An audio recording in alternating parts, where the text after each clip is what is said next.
here? Yes, that's fine. Okay. Where do you come from?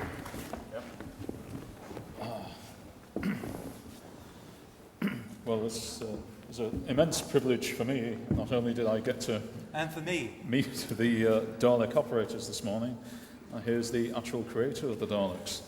Now, Ray, apparently you visited Liverpool once before when you visited on a troop ship. Many years ago, yes. I nearly worked here at the Liverpool Playhouse Theatre when they were a new company was being set up by Sam Wanamaker, the actor. But he wasn't going to pay enough money, so I didn't come. But the time I was actually here was in 1948, and I had just come back from Palestine, where the British troops were pulling out, and the troop ship docked in Liverpool. And it was a grey November day. No, it wasn't November, it was March. It was cold anyway. And I looked over the quayside, and there were all these little grey Lowry figures with caps on. Everyone was wearing a cap, and they had little white round faces, and I thought everyone looked very white and alien. And that's the only other time I've ever been to Liverpool. I've seen it on film many times. Now, of course, we know you became a very successful TV designer, but prior to that, we know very little about your early career. What were you doing leading up to the time you became a TV designer? Well, before television, I worked in the theatre. I worked in the theatre for 3 years as a designer in repertory, weekly rep. That's doing a news show every week, and we also did tours. Very hard work. And what circumstances secured your position at the BBC? Well, that's a long story. We haven't really got time for that. Okay. But trying to get in the BBC, it was like trying to get in the Bank of England through the front door. It was almost impossible. So you had to use devious ways. And it was a question of keep knocking on the door, and keep speaking to people, and so on and so forth. Were the Daleks your first involvement with Doctor Who? And if so, how did that transpire? How were you approached? Well, the Daleks were in Story B. Yes, Barry Newbury was the other designer. He did Story A, where William Hartnell, the Doctor, went back in time, and the heads of departments on the 6th floor were quite insistent that the series had to be educational. And the idea of pushing the Doctor back in time to some historical period was going to be the education part, and the alternate stories where he went into the future was going to be the sort of entertaining part. And I did Story B, quite by chance, where he went into the future. And the brief for the Daleks, what was that exactly? As in the script. No visible legs, to move on a flat base, and have a sort of an evil eye, a single evil eye. That was it more or less. Initially, it's understood that certain designs incorporated flashing bulbs in the hemispheres, or a hodgepodge of yes, pepper pot shapes. The big thing about designing something like the Daleks, I'd never designed anything like it before. I mean, I've designed one-off special props, and they're always one-off.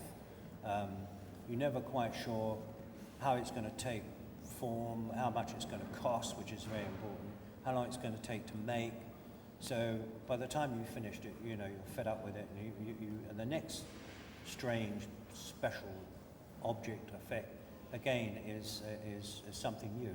Not that I designed special effects. I mean, I wasn't that sort of designer. But I had to be very concerned about the costs.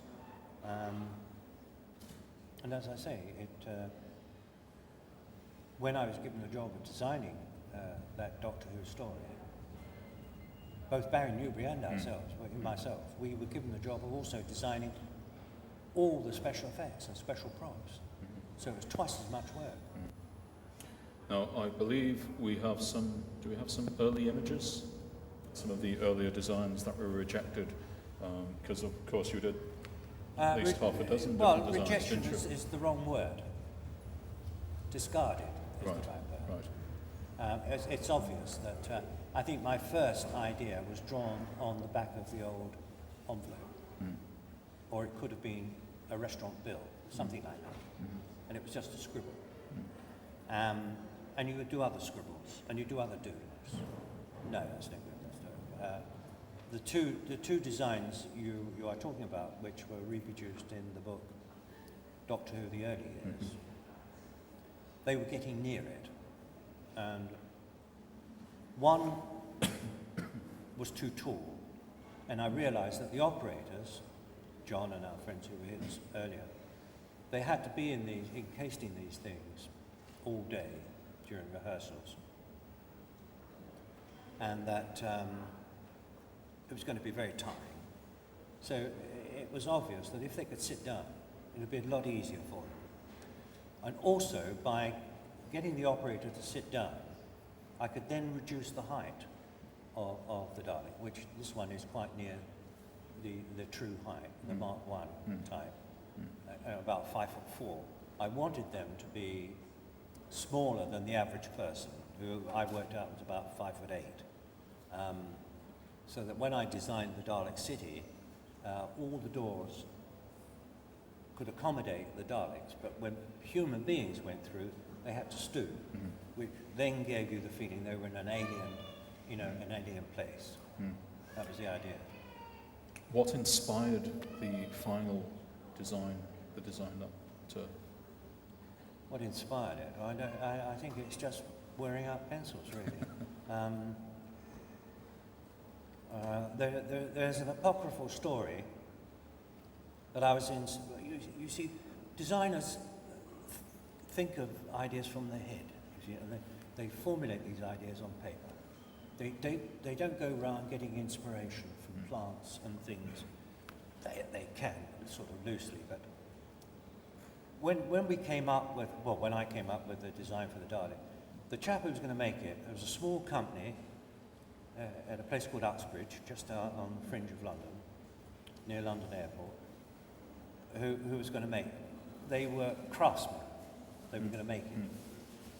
And he came up to the centre for lunch, and I was trying to explain what the Dalek was. And I said, there are no legs or arms on it and so on, and it's going to move about. And I just picked up salt pot or pepper pot was on there and moved it around. I said, it's going to move like that. Ever since then, everyone said I was inspired by a pepper pot. So the story's nonsense, but it sounds good. And I often think that when people who are on the fringes of Doctor Who get asked questions and they don't know the answer, they'll make one up. Now, ultimately, the design was compromised, i.e. in that it had to fit within the BBC budget. Yes. Did you have a design in mind that I thought, if you had unlimited funds, that's the one I'd like to do, that ultimately that's what I'd like it to look like? Yes. Yes, this is true. There's no such thing as unlimited funds. The dome at Greenwich is one example, and it's turned out rotten. Yes. Getting back to your the previous question, I was very keen to put in some fake electronics, shall we say, because the Daleks had built these contraptions, and they were superb craftsmen, supposedly. The thing is, when we were planning this, we used to sit round at a table and discuss it, like grown-ups, in a very logical process, this is what the Daleks would do, this is what they wouldn't do. There was no sort of making it up as you went along. It all had to fit in. And so one of the ideas I had was to make the base out of clear perspex and put behind that all the electronic wizardry with lots of little lights that flash. And there was a double skin, so the operator would sit inside and there would be a skin, and we're only talking about a thickness of a few inches or millimeters. And the backing to the inner skin would be some sort of mirrored surface. So everything in this sort of 4 inches would be mirrored and look twice as big. So you got the feeling you could almost see through the base of the Dalek, and almost see the Dalek sitting in there. That was all, I had to cut all that out. So then I thought of these circular blisters on it, which were then going to have little P lights in. So when the Dalek got agitated, you would get a random pattern, a flash of lights, and that would work off a 12-volt car battery under the operator's seat. But then there were 4 Daleks and 4 12-volt batteries. We couldn't afford it, so that idea was cut out. Right. Bill Roberts of Shawcraft Models, did he have any direct involvement in the design at all? Not in the design. They were not designers. Right. They were craftsmen. Yes.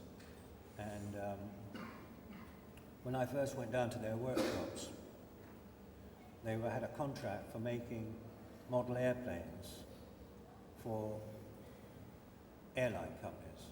And then they make these beautiful models of cutaway jumbo jets, which they put into the big head offices of the airline company. They were making those from drawings, detailed drawings. They could work from detailed drawings. They were not designers. But on the other hand, Bill Roberts said, I tell you what, he said, to make it look better, I've got an old iris from a camera in a box somewhere, and if I build that into the eye, and when you look at the eye could iris in or iris out. He said, how about that? I said, great. Use it. That sort of thing. Yes. Yeah. The plunger, where to get the plunger from? Originally, it had sort of clippers, like one of the Daleks in the other room. Bill Roberts looked at that. We can't afford to make that. We haven't got the man-hours. It was his idea to put the plunger on. So I said, well, how can they lift things? So we put a magnet inside the plunger. So if you had to lift things, it was always on a metal tray, and the object was on the tray. Of course, the Daleks in the 2 Peter Cushing films, they some of them were equipped with a claw. Did you have any? Me. No. I had no. The thing is, you see, the Daleks were designed for one story of 6, 7 episodes, whatever it was, and that was it. Kaput, finish. The Daleks lived in the Dalek city. They got their power from the metal floors like dodgems in a fairground. If you remember in the story, the teacher says, what's that funny smell? It smells like a fairground, dodgems in a fairground. So when they were designed for that series, and that was it. I mean, when other stories came in, they had to be modified. Hence John's story this morning, about the stairs. There weren't any stairs in the Dalek city. There were flat floors and there were lifts. If they wanted to get from one floor to another, they went up by lift, which we did. Yes, yes. Now, when they were completed and they were shown to the production team, what was the reaction? Oh, they liked them. Yes, they liked them.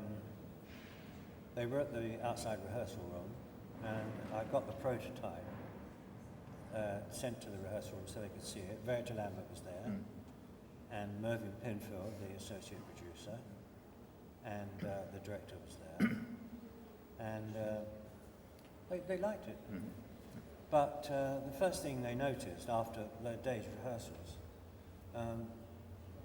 was that if you got one Dalek talking to another one, you couldn't really tell who was talking. So the idea of the little lights, that was a bit of an afterthought. And originally, they were done very quickly. They were something like ping pong balls as a temporary measure before we got some decent lights put on. So that when a Dalek was talking, the operator would flick the old little switch inside and the lights would flash. So you could tell it's that one who was talking. What was the reaction of Terry Nation? Was he impressed? No reaction at all. After we recorded them, there was going to be a showing, so we all went down to the viewing room, and Terry Nation was there. When is this on? Well, wait, just a minute, Terry. They're going to do it in a minute. You know, we watched it. And everyone's watching it. So I was watching Terry Nation on the screen to see his reaction, and no reaction at all. So I said, well, what do you think of it, Terry? Yeah, it's all right. That was it. Did you have any kind of working relationship with him? I mean, did he... With? Terry Nation? No. Generally, writers were kept well out of it. In fact, not on Doctor Who, but on another show, I heard directors say, get that writer off the set, otherwise I'm going home. They didn't like writers. Writers tend to interfere. Being a bit of a writer myself, I can understand it. Now, of course, the Daleks really took off. Did you expect that to happen, or did you just then went on to another job? Did you don't. No, you don't. You hope everything is going to be okay, but I don't think anyone expected that, and it wasn't until Verity Lambert said, Raymond, it's all going to happen. They're screaming for more Dalek stories. There's going to be heavy promotions. They're talking about Dalek films, Dalek tea towels they're going to make, and Dalek soap on a rope, which was very popular. There was soap on ropes. She said it's all going to happen because BBC Enterprises was just starting then, so I think they were sort of clumsily getting in on the act. But I think the heads of departments on the sixth floor were quite happy to kill the series. Bug-eyed monsters, they said. And they didn't see science fiction as a form of entertainment. There are lots of people in the entertainment business who have very fixed ideas, but I'm of the opinion that the theatre and television should cater for different tastes, for different people. Some people like Coronation Street, some people don't like it. Other people like intense, heavy dramas. Other people don't like it. And I think at the time, they were more interested in the intense, heavy dramas. Now, am I right in thinking you weren't available to work on the second Dalek story, The Invasion of Earth? No. Another designer came along and Spencer made Chapman. minor modifications to the initial design. What did you feel about that? As John said earlier, the Daleks ran on for cheapness. This was 3 rubber-tired casters, 2 at the back, 1 at the front. And I also said to the director, the operators you book must be small, lithe people, because there isn't a lot of room inside. And a note to costume department, they've got to wear plimsolls, as it was in those days, no trainers, gym shoes, rubber-soled gym shoes, so they could control the things around the studio. The trouble was when the Daleks went out on the road, the pavements with all the little ridges and what have you, manhole covers, they rattle like nobody's business. And so Bill Roberts, I'm not sure what happened, how Spencer Chapman did it, but they put in little pneumatic wheels inside, which meant they had to raise the skirt up quite a bit, 9 inches or so.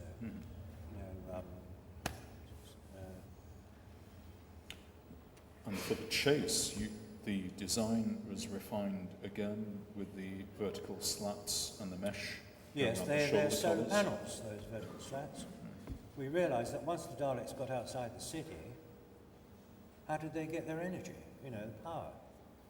So that idea, but there were solar panels. Got their energy from the sun. Now, I They believe found it very difficult at night time. I believe we have a picture. Now, this is a design that was released in 1989. You were asked to redesign the Daleks. Doctor Who magazine, I think, Yep. asked me to do that. Presumably you're happy with this design. Would you make any changes to it if you were asked again? I just did it, they wanted it.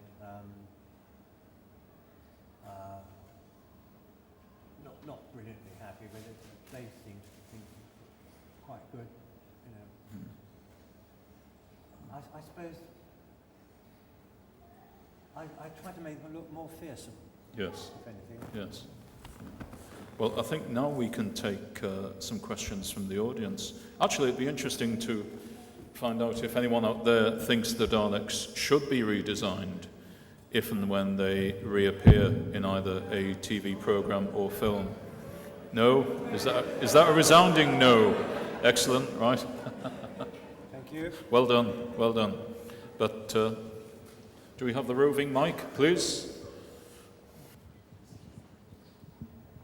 Can I just ask you, obviously on the right-hand side of the stage, we've got a very classic, traditional Type 1 Dalek, and on the left, the latest, sleek design. Can I sort of have your sort of honest opinion on the development of the Daleks over the time they've been on Doctor Who, and what you think of the... Well, I think that, quite honestly, this sort of thing is cosmetic, isn't it? That looked fine in Hollywood, by the swimming pool. That's the Dalek.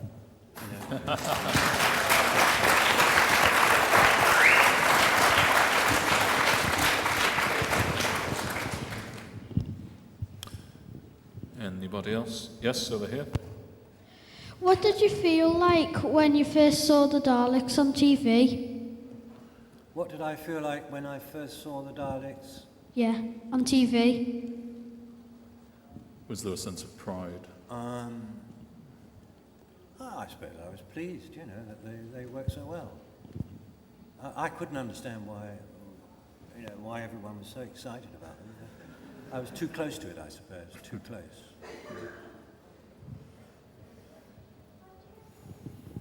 Any more questions? Yes, we have a lady here.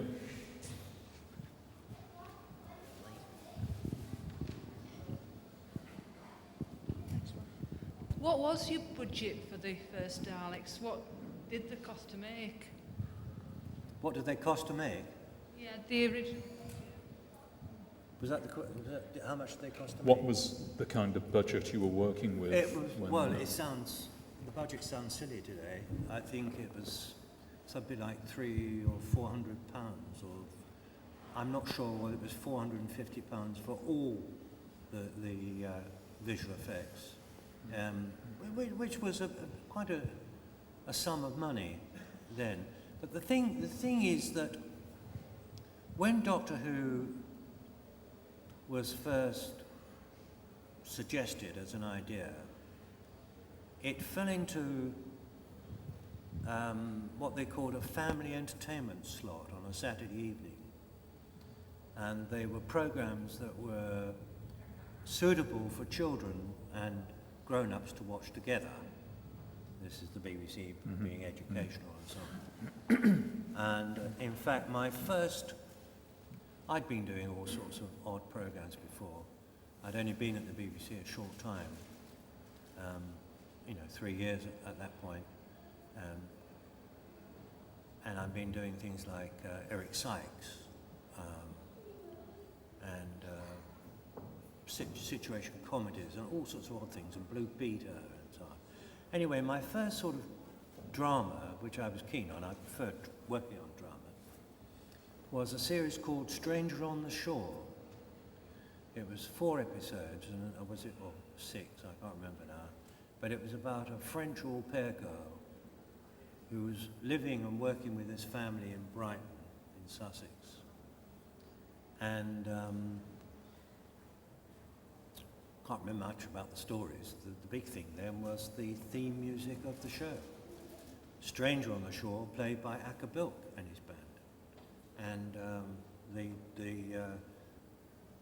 had a modest budget, there were modest sets, and Doctor Who sort of fitted in to the same slot. So the budget was nonsense, really, and all these sets, which you couldn't really sort of get off the peg, as it were, all had to be made, and all the visual effects. So it was all done on a shoestring. For instance, I said to Shawcraft, I said, when we've finished with this set, all those sort of electronics, in inverted commas, take them away and we'll cannibalize them and reuse them later in other things. So nothing was ever wasted or thrown away. Getting back to your question, the budget, I can't actually remember, was minimal. And I don't think Shawcraft models made much profit out of making the Daleks. Any more questions? Anybody else? Yes, gentleman there. Hi, you were just talking about Doctor Who being a family show. When you were designing the Daleks, did you anticipate the fear that they inject into young children's hearts? No, they were meant to be a bit frightening, but there was a limit. Again, those upstairs were a bit worried about bug-eyed monsters, and we had this problem of when they actually got towards the end of the story, when they got the Dalek out of the machine, we weren't allowed to show it. So we decided to fake it, and they had a plastic sheet or whatever it was, and they wrapped it around the Dalek, pulled the Dalek out, and threw it on the floor. And of course, once it was detached from all its life support apparatus, it would die. And to show the death twitch of the Dalek, we went to the local joke shop and bought a plastic gorilla's hand and got makeup to cover it with some Vaseline. And the assistant floor manager put her hand in it, and then she poked it under the corner of the plastic sheet and did a sort of twitch like that. And that was the death twitch of the Dalek, which cost, 5 shillings or whatever it was. Had a model of the creature been constructed and they thought, no, we can't use No, that? I was asked, there was a magazine called Titbits, I think it was Titbits, who asked me to do a drawing of the Dalek. Has anyone ever seen it? I said, no, not as far as I know. So I did a drawing of it and they published it. I think that was, or some other magazine. That's the thing that looks a bit like a brain with eyes and... Yeah, all it was limbs. it was a mutant, the Dalek, you see. There had been this terrible nuclear war, nuclear hollyhocks, and the Dalek was a terrible mutant. It was virtually a brain, with just feelers, really, in this life support. We'd worked it out, as I say. We sat round logically, and during this nuclear war, which went on for hundreds of years, they started developing mechanical crutches and other false limbs and arms and things, and the whole thing sort of developed until they were completely encased in a machine. They weren't robots, as some people think. They were living creatures. So I think they're a bit more. I think in one of your lists you name them as props. They're a bit more than a prop. They're animate objects, aren't they? Yes, yeah. Why do you think the Daleks took off and the mechanoids didn't? I don't know why the mechanoids didn't take off. who's to know? You know. Possibly something to do with their size. I mean, they're even larger than the Daleks. Yes, but they were made for one story. In fact, for one episode, really. There was talk, which I heard many years later, that if they'd have been smaller, they could have used them again. But they didn't tell me that. Are the Daleks a millstone at all? No, not really. No. It's rather nice to have a piece of your work on a postage stamp, next to the Queen. Quite nice. Any more questions, please? Yes, gentleman there.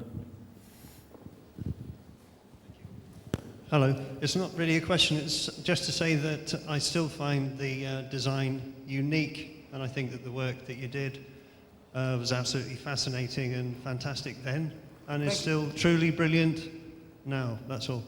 Yeah, thank you.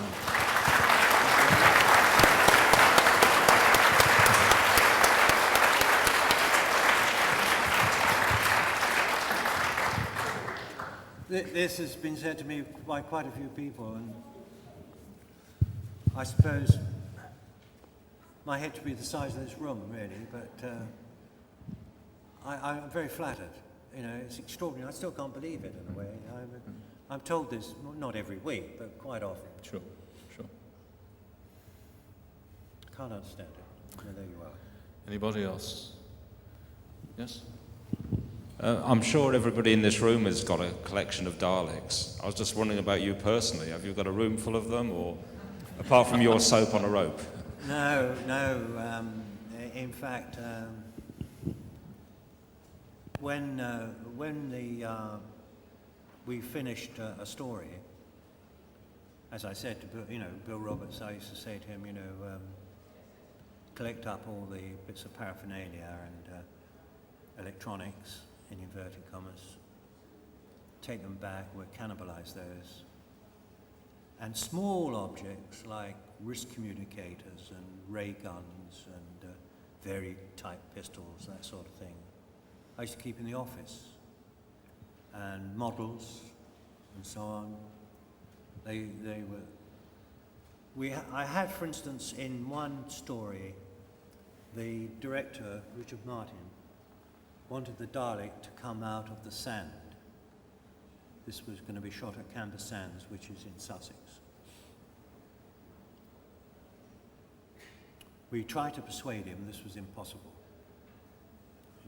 Can it float across the sands? I said, I think this is possible, like a lot of things, but it's money. He wanted a hovercraft Dalek. You must remember that electronic effects were very primitive in those days, and the effects you could use often looked very crude, and they looked like effects. So you would say, no.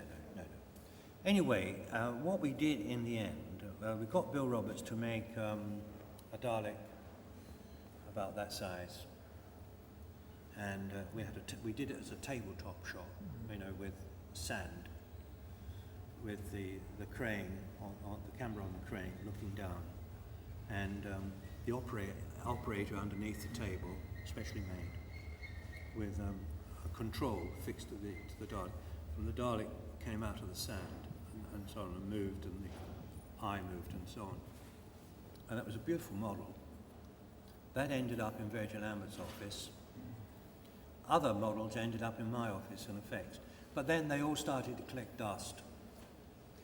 And so I would say to another designer, you've got children, haven't you? Take those away and let them play with them. So they all got dispersed. I've only got one object now, which in the story with the Sensorites, who were meant to be very gentle people, they had this apparatus which they could put the fluids on people and stun them. And it was sort of rather Art Nouveau design. And I quite like the shape of it myself, and I kept it. That's the only thing I've got. I've got a model Dalek that size, which was presented to me by the design department when I left the BBC and it's made of gold, and it was made by the son of Bernard Wilkie, who was one time head of visual effects. I've got some of the toy Daleks, which I bought my daughter when she was a toddler. She's now 35. I had to buy them, incidentally. I mean, for instance, one day Bill Hartnell came into the studio and he said, "Oh, damn fools." He said, "I don't know what they're playing at." He said, "This chap came round my house and he's presented me with a Dalek playsuit. Now, what do I want with a Dalek playsuit?" He said, I've given it to my grandchildren. You see, they used to give all these things to the actors. You know, I was a bit sort of hurt by this. I never got anything. I designed the things. So I've just got a few things, a few odd posters and so on. But as I say, I had loads of it at one time. In fact, I did have in my office a seat which I made when Bill Hartnell, I can't remember the actual story, he sat in this seat and it was built like a magnet, and there was some magnetic force and he couldn't get out of it. There were no restraints on it, it was just the force held him back. And I used to use that seat in my office, but it was so uncomfortable that I got rid of it. Otherwise, that's it, really. Were you aware of what William Hartnell thought of the Daleks? Yes, well, actors, of course, have their reasons for liking things or not liking things. I think Bill Hartnell, he liked the Daleks, but I think sometimes he thought they got in the way of the story, if you know what I mean. Because stories are there for actors, you see, and children get in the way, and dogs get in the way, and so do Daleks. I think that was the sort of level, really, but I think he quite liked them. And John Pertwee, I mean, he liked the Daleks. He was my champion, really. Not that I ever worked with him. There are lots of stories that suggest the Daleks as a character on the programme he didn't like, but I think certainly he was a champion of your cause to some extent. What exactly did he do for you? Well, I think you see, I mean, it's understandable that you're the star of the show, and you know, you've put your heart and soul into the part, and yet everyone's making a fuss of some Dalek. You know, the actors want the fuss. You can understand that, can't you? And that's why, you know, I say the dogs and the children. If there's a child on the show, everyone's looking at the child. You know, don't bother about the actors. I think on the whole they liked them. I mean, they realised, of course, I think that if it hadn't been for the Daleks, I think the series would have been cancelled.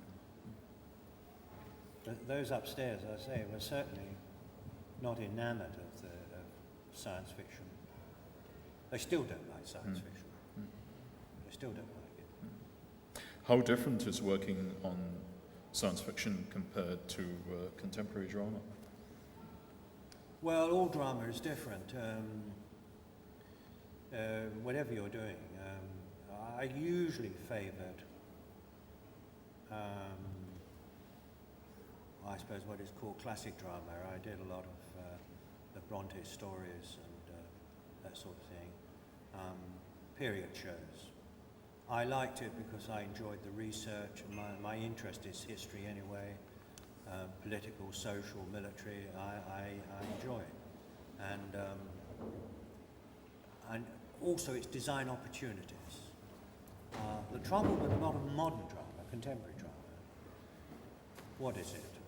It's alleyways, bowling alleys, pubs, boring stuff, you know. It can be very boring, very tedious. I didn't really favour modern drama, although I did quite a bit of it. But for instance, the last show I ever did was one of the Miss Marple's stories, the 450 from Paddington. And there we had to start the story at Paddington Station, 1930-ish. We couldn't use Paddington, of course. We used another station. We had to get steam engines in. We had to build carriages, you know, that were right for the period. There was a lot of work involved. I quite enjoyed it. The research into the period, recreating the past. It's a lot of work. But then again, you see, when you're doing these things, directors expect you to be experts. You know, if you were doing a series set on a submarine, the director would expect you to be an expert on submarines. Or if you weren't, you know, be one by the end of the week, sort of thing. You're expected to guide them and steer them and know what's what. And of course, it's all a challenge, you know, and this is what you look for as a designer. Challenges, really, opportunities. Any more questions, please? Yes.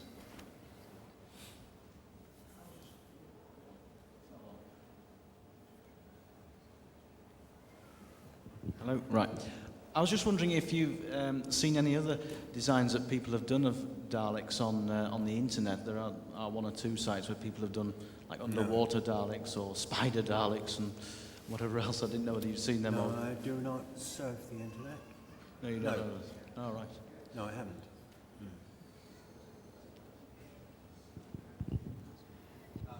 Ask. Oh, there we are. Do you have a favourite Doctor Who? Favourite actor? Well, I used to like old Bill Hartnell. He was a strange character. You know, he pretended to be tetchy and so on, but I quite liked him really because you know I admired his work in all his previous films, and it seemed good to have such a well-established actor in it, but he had some strange ideas about what I did, you know. I mean, getting back to the Daleks, he said, you know, you've done a grand job there, Raymond, you know, very nice. But I tell you what, the designer who did those doors wants to be shot. I can't open them. And so there was somebody separately doing the doors. No, I think, I think John Pertwee I liked, you know, I mean, I like his flamboyance. They're all good, really. They all have different styles. I suppose I really don't have a favourite one. I thought they were all good. I think we have time for a couple more questions. I will. Someone just asked my question. I just wanted to mention there's a computer animation on the internet. It's called Restoration of the Daleks. Restoration of the Daleks. It's, yes. It begins with a dedication to Ray Cusick for a timeless design. Yes. I just thought you might want to know that. Yes, thank you very much. Thank you. Very good. And yes, gentleman at the back. I just wonder what you thought of Davros. What about Davros? I just wondered what you thought of him, the idea of as a different addition to the Daleks. I didn't like the idea of that, you know. I just didn't like putting Davros in the Dalek base, so in fact, I thought it was nonsense, really. But there you are. That's you know, the Dalek's the Dalek. You know, it's an apparatus for the life support machine. You know, for the Dalek inside, and I didn't like that story. Do you felt Davros was an unnecessary character? The Daleks perhaps didn't need a figurehead like that.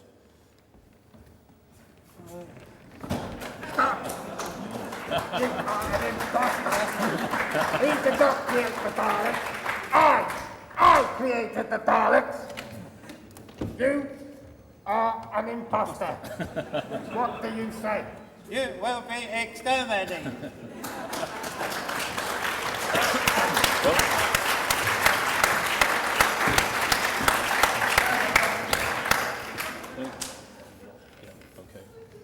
Well, I have to say, this was an unexpected surprise. Very good. Excellent. No, I didn't really mean it. Well, Ray, I think all of us here would agree that you never received the credit that you fully deserved. And I hope today, in some small way, makes up for a little bit of that. Ladies and gentlemen, Raymond Cusick.